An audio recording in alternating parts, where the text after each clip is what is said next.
Đêm khuya tôi lướt phải một lobster dâm giết người. Tôi biết người này, hắn là một kẻ biến thái giết người nổi tiếng gần đây. Mọi người đều gọi hắn ta là ông gà. Mỗi khi hắn ta giết người, đều có thể hoàn toàn tránh được tầm nhìn của camera quản lý thành phố. Mọi người thậm chí không thể tìm ra IP của hắn đang ở đâu. Xuất hiện trước ống kính với mũ trùm đầu. Trước tiên hãy xem người chết của ngày hôm nay. Giới tính nữ 31 tuổi. Phạm 6 là khu biệt thự ngoại ông. Kẻ xui xẻo đáp ứng đủ điều kiện này. Mau trốn đi. Nếu tôi phát hiện ra, bạn biết hậu quả mà. Tiếng cười tà ác vang lên. Tôi sợ đến nổi da gà. Bởi vì những đặc điểm này phù hợp với tôi mất hứng thú. Ngay khi tôi chuẩn bị tắt máy đi ngủ, đột nhiên nhận được một tin nhắn. Bạn đã thấy rồi đúng không? Bạn chính là người sẽ phải chết của hôm nay. Nửa tiếng nữa, bạn sẽ trở thành vong hồn dưới lưỡi dao của ông gà. Nếu không muốn chết thì nghe lời tôi sơ ý một cái là sẽ biến mất yên giấc nào không hay. Trước đây ông gà cũng từng chơi trò này, đã từng nhắc người sắp chết là ai, sau đó tự mình đi rớt con mồi. Thưởng thức quá trình mèo và chuột, tôi vội vàng bấm vào phòng livestream một lần nữa để xác nhận. Ông gà cũng đã đến cửa tiểu khu rồi. 4 chữ lớn Thần Huy biệt viện đã xuất hiện trong phòng lobster. Trái tim tôi treo lơ lửng được từ từ thả lỏng. Đó không phải là khu phố của tôi còn cách đó nửa tiếng nữa. Địch mại bị điên à, đừng làm trò đùa nhàm chán này. Tôi gọi điện thoại và nhắn tin lại cho người đàn ông. Tôi vừa gửi xong tin nhắn, dưới lầu đột nhiên truyền đến âm thanh tít tít quen thuộc. Mở khóa khuôn mặt không thành công. Chết tiệt, lòng bàn chân tôi lạnh cóng. Vội vàng chạy ra khỏi phòng ngủ khóa cửa chống trộm ở tầng 2 lại. Hiện nay có rất nhiều trường hợp trộm cắp. Vì sự an toàn, tôi đặc biệt lắp đặt cửa chống trộm riêng cho tầng 2. Người ở tầng dưới vẫn đang thử mở khóa khuôn mặt không thành công. Tôi không cần phải lo lắng quá nhiều. Khóa đó chỉ cần thất bại 3 lần sẽ tự động khóa lại. Không ai mở được, nhưng giây tiếp theo bất kỳ liên kết khóa thành công. Chào mừng bạn về nhà. Làm sao? Anh ta có biết mật khẩu của nhà tôi được chứ? Tôi nắm chặt điện thoại không dám phát ra chút âm thanh nào. Tiếng rung của điện thoại lại vang lên. Giờ cô đã tin rồi chứ? Nhưng ông gà ở trong phòng lobster vẫn còn đang ở Thần Huy biệt viện mà. Cũng có người đưa ra câu hỏi tương tự. Trước màn hình lobster dâm này của ông gà hình như là quay sẵn rồi. Hắn là đang cố ý làm cho người chết nghĩ rằng mình sẽ tới Thần Huy biệt viện. Thực ra là ở một tiểu khu khác. Tôi chính là Thần Huy. Vừa rồi sợ đến suýt nhảy lầu. Rất phấn khích.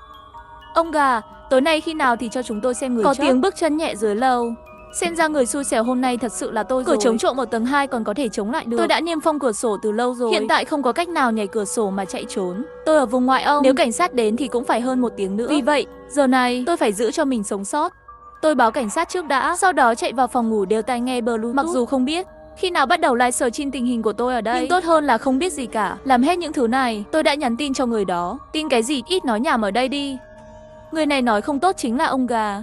Vì vậy, tôi không thể tin anh ta. Rất nhanh sau đó lại gửi một tin nhắn. Sau khi xem xong tôi sợ đến mức đứng yên tại chỗ. Bởi vì đây là ảnh chụp màn hình tin. Thời gian là ngày 39 tháng 6 năm 2024. Mà hôm nay mới là ngày 35 tháng 6. Nhiều ngày livestream liên tục, phạm nhân giết người ông gà đã bị bắt. Hắn đã thực hiện 7 vụ giết người trong thời gian phạm tội. Cuối cùng bị bắt sống tại hiện trường vụ án cuối cùng. Hình ảnh là nhà tôi. Trên đó còn có hình ảnh tôi đang nằm trên vũng máu. Tôi sợ đến mức nuốt nước bọt. Ngón tay không ngừng run rẩy. Tôi có nên tin anh ta không? Âm thanh của ông gà truyền đến qua Bluetooth. Tôi đã đến nhà nạn nhân. Cho mọi người xem, hình ảnh đột nhiên chuyển. Camera đang hướng về ảnh gia đình. Thật sự là nhà tôi, đến nhà người chết rồi. Cho mọi người thấy nhà anh ta sang trọng thế nào. Và anh ta chia máy ảnh vào nhà bếp của tôi. Tủ lạnh và tủ đựng đồ. Tại sao anh ta lại có thịt lợn tươi để ăn? Ủng hộ ông gà rất hắn là ép nắp đậy sữa. Ông gà, tôi muốn cái này. Mà còn có thuốc đầy đủ như vậy. Ông gà ra tay đi, tôi cần cái này. Tôi có thể mua với giá cao. Đó là lý do tại sao ông gà lại nổi tiếng như vậy. Một phần lý do nữa là hắn tự hứa cướp của người giàu giúp đỡ người nghèo. Ban đầu giá đồ đạc trong nhà người chết cho cư dân mạng, đã kiếm được tiền thưởng. Mọi người đừng vội. Có lẽ bây giờ người chết cũng đang xem livestream của tôi. Nó nhìn lên tầng 2 và hét lên, em yêu của anh. Tôi sẽ cho em 10 phút để trốn. 10 phút sau tôi sẽ đi tìm em đó. Nhìn chằm chằm vào tôi qua màn hình. Nhìn xem anh ta như thế nào. Tôi lại nghĩ đến tin tức đố. Tại sao tôi lại bị rớt? Ông gà bị bắt như thế nào? Tại sao hắn ta lại bị bắt sau khi tôi chết? Tin nhắn lại đến. Bình tĩnh và lắng nghe tôi. Trong tay ông gà có chìa khóa tầng 2 của bạn, cho nên cánh cửa kia căn bản không thể ngăn cản cô. Có 10 phút để trốn đi. Phòng ngủ chính ngoài tủ quần áo là bàn trang điểm. Giường vẫn chắc chắn, nhưng cô căn bản là không có chỗ trốn. Nên tôi không khuyên cô nên trốn ở đây. Chiếc giường thứ 2 tôi nhớ là rỗng. Tôi khuyên anh nên trốn trong chiếc giường đó. Anh rốt cuộc là ai? Tôi cố nén sợ hãi hỏi. Hắn không chỉ biết tôi sẽ bị rớt, mà còn biết rõ cách bố trí nhà tôi. Nhắn tin xong, tôi lại đến xem livestream của ông gà ở dưới tầng. Hắn nhàn nhã đi vào nhà bếp, đổ cho mình một ly rượu vang đỏ. Rượu đó tôi không muốn uống một ngụm nào, đều bị hắn uống hết. Tôi là bạn trai của cô. Bạn trai tôi suýt cười thành tiếng. Tôi đã độc thân 30 năm rồi. Đừng hiểu lầm, tôi là bạn trai của bạn trong thời gian và không gian song song. Thời gian của chúng tôi sớm hơn 1 tuần so với thời gian của bạn. Bạn gái tôi là bị ông gà rớt chết đó. Tôi cũng vô tình liên lạc với bạn. Tôi chỉ muốn cô sống sót. Cũng là vì bạn gái của tôi. Thế giới song song thật điên rồ. Đúng rồi, tôi là cảnh sát, cho nên biết tất cả chi tiết của vụ án này. Chắc cô thắc mắc tại sao cô lại chất đúng không? Nhưng ông gà cũng bị bắt. Kiếp trước cô căn bản là không có trốn đi, ngược lại cứng rắn với ông gà. Cô đã làm hắn bị thương nặng, hắn rớt cô, cho nên hắn không thể trốn thoát. Đây là tình huống mà tôi sẽ làm ra sao nếu không trong ngày tận thế này. Tôi là một cô gái, cũng không thể có nhiều thứ như vậy. Còn 5 phút nữa, cô phải nhanh chóng trốn đi. Mặc dù tôi không tin tưởng người này lắm, nhưng anh ấy nói đúng. Phòng ngủ chính của tôi không có gì để làm chỗ trốn cả. Phòng ngủ thứ hai không chỉ có thể trốn, và còn giấu một con dao. Còn 2 phút nữa, không biết em yêu của tôi đã trốn đi chưa? Gà ra uống hết rượu đỏ trước mặt, lại nói. Ông gà vừa uống rượu vang đỏ dáng vẻ thật đẹp trai. Nhưng tại sao luôn gọi người chất này là người yêu? Đúng thế, ông gà không phải là đã nhìn trúng người đẹp này rồi đấy chứ, cho nên mới cho đối phương cơ hội trốn đi. Võ liền liệu lobster dâm có gạo nấu thành cơm không đó? Thật kích thích, tôi thấp giọng mắng vài câu. Nhóm cư dân mạng này từng người một đều đang xem náo nhiệt. Căn bản không xem mạng người là gì cả. Tôi lấy con dao giấu ở phòng ngủ thứ hai, nhẹ nhàng mở nệm ra. Sau khi giấu xong, tôi điều chỉnh độ sáng điện thoại đến mức tối nhất. Trốn xong chưa? Người đàn ông hỏi lại. Trốn xong rồi, gõ chữ xong. Tôi quay lại tin tức đó một lần nữa. Hình ảnh này có gì đó không ổn. Tiếng bước chân càng ngày càng gần. Điều kỳ lạ là anh ta không vào phòng ngủ chính, mà là đi thẳng về phía phòng ngủ thứ hai. Người bình thường không phải nên đi xem phòng ngủ chính trước sao? Đây không phải là trực tiếp chạy đến với tôi sao? Xong rồi, tôi bịt chặt miệng lại, không phát ra bất kỳ âm thanh nào. Cửa phòng ngủ thứ hai mở ra. Toàn thân tôi đổ mồ hôi. Nào, chúng ta hãy xem tình yêu hôm nay của chúng ta trông như thế nào nhá. Hắn ngồi xổm xuống, chậm rãi nhấc nệm ngủ lên. Chính là lúc này, tôi lấy sợi xích đã chuẩn bị sẵn ra, buộc khóa cửa nằm nghiêng. Ôn gà phản ứng cũng rất nhanh, ngay lập tức chạy đến cửa. Sức mạnh của hắn rất lớn, lắc mạnh tay nắm cửa.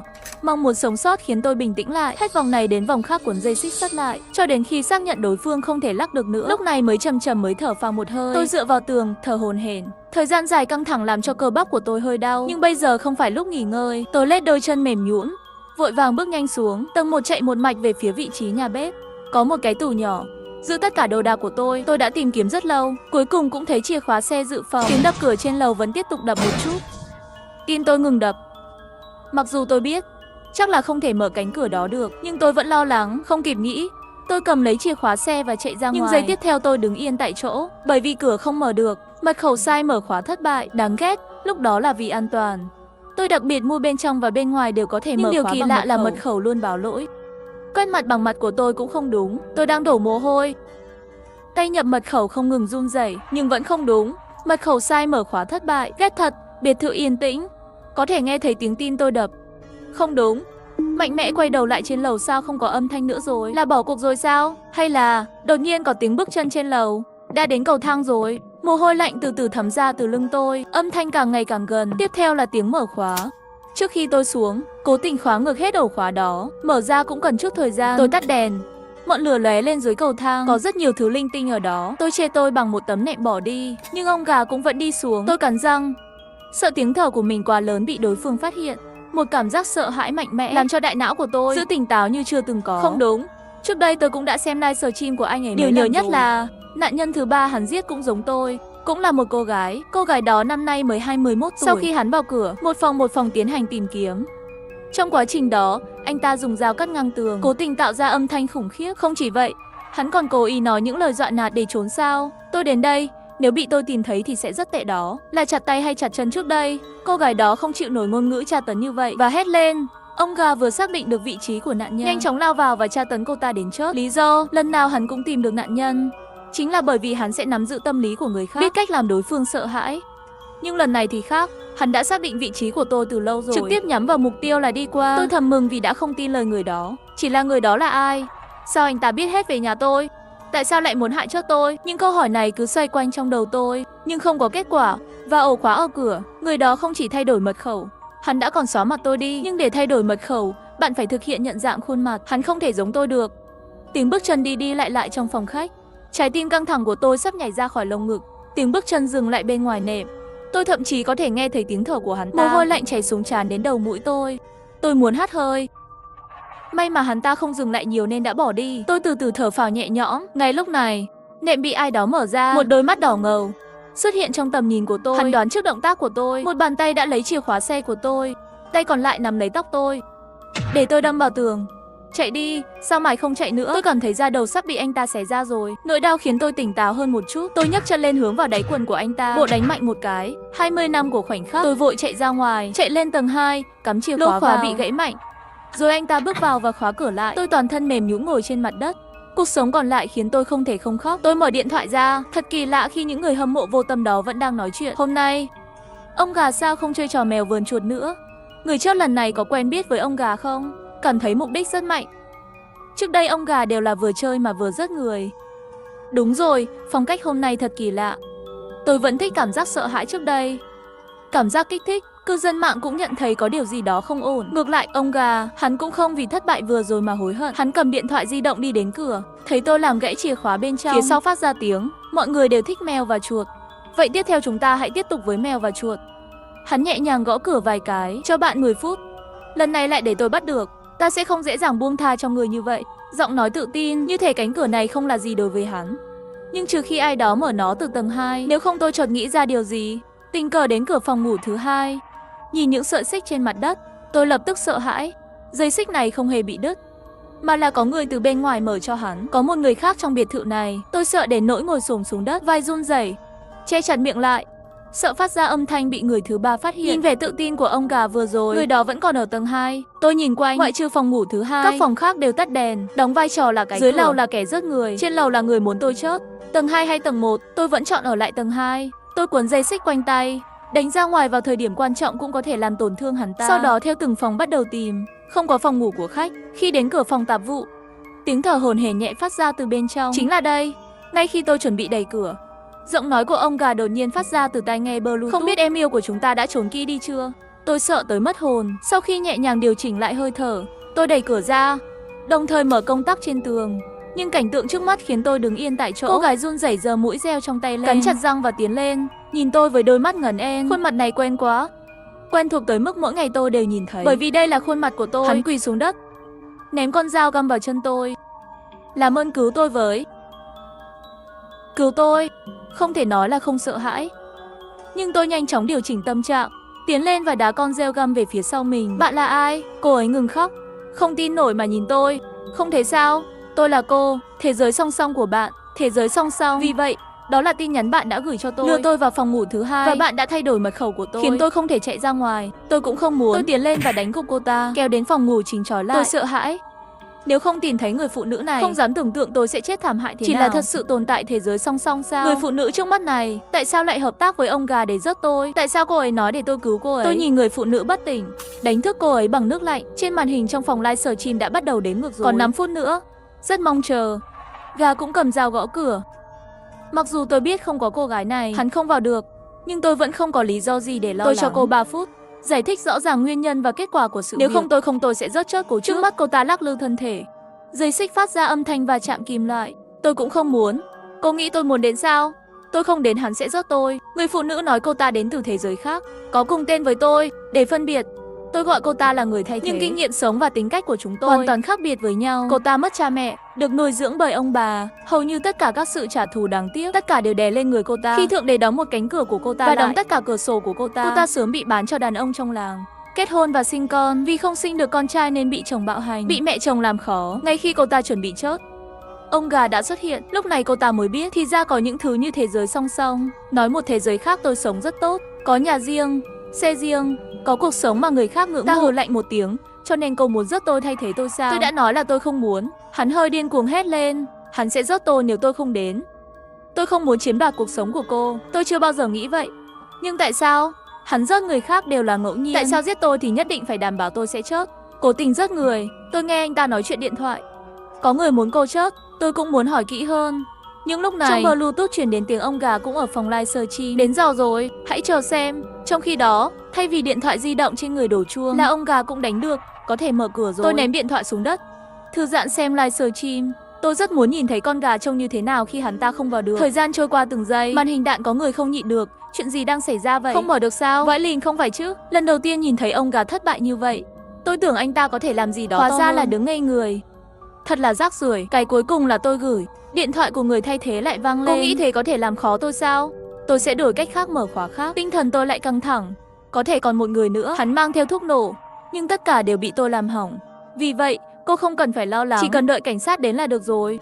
Tôi có chút không chắc chắn hỏi. Bức ảnh đó bạn cố tình để lộ khuyết điểm phải không? Đó là ảnh chụp màn hình gửi cho tôi. Nói với trí nhớ, cô là một thiên tài nhiếp ảnh. Tôi nghĩ ngay cả khi cô lo lắng, cô cũng có thể tìm thấy vấn đề với hình ảnh. Nên tôi đã đánh cược. Thật ra chỉ cần cô hợp tác với ông gà rớt tôi, có thể sống thay tôi. Sao lại giúp tôi? Người thay thế tự cười nhạo mình. Không phải tôi chưa từng nghĩ tới, và tôi cũng luôn phân vân. Chính xác thì giúp ai trong số hai người. Nhưng sau tất cả, bây giờ cô đã tìm thấy tôi, cho nên tôi vẫn là giúp cô tốt hơn. Mặc dù hắn ta nói vậy, nhưng tôi biết cô ta thực sự muốn giúp tôi. Nếu không sẽ không cố ý lộ sơ hở và phá hủy chất nổ. Tôi sẽ tiến tới và tháo dây xích cho anh ta. Ngồi xếp bằng trên mặt đất, con người vẫn phải tự cứu mình. Vì hôn nhân không hạnh phúc, vậy thì ly hôn. Nếu không có bản lĩnh, vậy thì đi học đi. Tự tử không giải quyết được vấn đề. Khi tôi muốn thư giãn, đột nhiên máy lại nói chuyện. Xem đi các em yêu. Ống kính đối diện với cánh cửa. Hắn đã mở khóa. Quen nói với em yêu. Trước đây tôi là một người mở khóa chuyên nghiệp. Tiếng cười điên cuồng vang vọng trong biệt thự. Cạch. Cửa mở ra thì làm sao người thay thế vì run rẩy nhìn về phía tôi. Hắn nhất định sẽ rớt tôi đáo. Hắn sẽ dùng đầu tôi ngâm rượu đó, hoặc cho nướng thịt tôi lên. Tôi chết chắc rồi. Tôi chết chắc rồi. Trái tim cô ta như cho tàn rải trên mặt đất. Tôi tát một cái. Dùng âm hơi để nói, không muốn chết thì hãy cổ vũ tôi. Tiếng bước chân ngày càng gần, như một lời nguyền. Không sợ là giả. Tôi hít một hơi thật sâu, dùng sức nắm lấy sợi xích trong tay. Tôi đưa tay cho người thay thế. Hai chúng tôi ở hai bên trái và phải của Chỉ cửa. Cần ông gà xuông vào là có thể cùng nhau xông lên, đánh cho hắn ta mất cảnh giác. Dùng dao cọ vào tường, phát ra âm thanh chói tai. Hai người yêu của tôi đã sẵn sàng chưa? Sao cô dám phản bội tôi? Tôi muốn uống máu của cô. Lấy đâu cô đi nấu rượu uống. Tôi sẽ dùng xương của cô làm thành đồ trang trí, đặt bên giường tôi. Em yêu, anh đến đây. Giọng anh ấy dài và mỏng, thật đáng sợ. Sau 2 lần tiếp xúc trực tiếp với hắn ta, lần này tôi bình tĩnh hơn rất nhiều. Tôi kéo điện trong biệt thự. Bây giờ trong biệt thự tối đen, thông qua cửa có thể nhìn thấy ông gà. Ánh sáng của điện thoại có thể xác định vị trí của anh ta. Đến phòng ngủ chính rồi. Lại không có. Sau khi đến vẫn không có đâu. Sẽ là ở đâu đây? Ở đây cũng không. Được rồi, sắp đến phòng ả vụ rồi. Hắn dừng bước, đóng cửa lại. Em yêu, em đã sẵn sàng chưa? Tôi vào đây. Tôi nhìn người thay thế, không hẹn mà cùng nắm chặt vũ khí trong tay. Hắn bước vào. Chính là lúc này tôi đấm một quyền qua, nhưng kỹ năng cũng trốn tránh của ông gà bước nhanh vài bước về phía trước. Toàn thân một cước đá tôi ngã xuống đất, rất đau. Cảm thấy lục phủ ngũ tạng đều lẫn vào nhau. Sức mạnh của hắn rất lớn, hơn nữa giày trên chân giống như khối sắt khảm. Lực sát thương rất mạnh. Hắn từng bước đi về phía tôi. Em yêu của anh. Cuối cùng chúng ta cũng gặp nhau. Gót chân của hắn ta đang ở trên bụng tôi. Lúc này người thay thế giơ mũi tay lên, run đâm vào phía sau lưng. Nhưng con dao bị gãy. Hắn thậm chí còn không quay đầu lại, lùi lại, cánh tay nắm lấy cổ người thay thế, đưa hắn từ từ nâng lên giữa không trung. Tôi đã nói tôi sẽ uống hết rượu của cô mà. Ngâm rượu bằng đầu đó, người thay thế bị ném xuống trên mặt đất. Ông gà cũng đặt điện thoại lên mặt tôi. Xem rõ rồi, tôi muốn mạng của cô ta. Đây thật sự là tên giết người. Đây là để nói với người mua mạng, hắn sẽ tấn công tôi. Ánh mắt tôi dán vào phía sau hắn ta. Người thay thế vì đã ngất xỉu rồi, hoàn toàn xong rồi. Chẳng lẽ tôi thật sự phải chết hôm nay? Chờ đã. Tôi cố gắng chịu đựng nỗi đau. Tôi hỏi anh một câu được không? Sức mạnh trên chân ông gà tăng lên. Da đầu tôi tê dại vì đau. Tôi muốn chất minh bạch chút được không? Ta vội vàng hỏi, tại sao anh nhất định phải giết tôi? Sao lại là tôi? Ông gà nhìn tôi một cách coi thường. Có người muốn cô chết, cô phải chết. Nói rồi giơ dao cắt xương lên. Con dao phát sáng dưới ánh trăng. Tôi lo lắng nhắm mắt lại, phản công ngay bây giờ. Người thay thế cầm tay từ từ đi tới. Thực ra căn bản tôi không mong cô ta có thể đủ sức để giết ông gà. Chỉ cần cô ta làm chuyển hướng sự chú ý của ông gà, tôi có thể đứng dậy và tiếp tục chiến đấu. Máu bắn tung tóe lên người tôi mới phản ứng lại. Ông gà đã chết, bị cổ một nhát đã thành. Hắn đang ôm cổ, không thể tin được nhìn người phụ nữ phía sau. Tại sao? Sao? Ông gà cuối cùng đã ngã xuống. Phát ra một tiếng rơi. Người thay thế ném con dao xuống đất. Một người ngồi trên mặt đất. Hắn chết rồi. Tôi đã giết hắn. Tôi đã giết người. Tôi đã giết người. Lúc này tôi có chút bối rối nhìn người thay thế. Lúc này ánh mắt của cô ta không giống lắm. Tôi có nên tin cô ta không?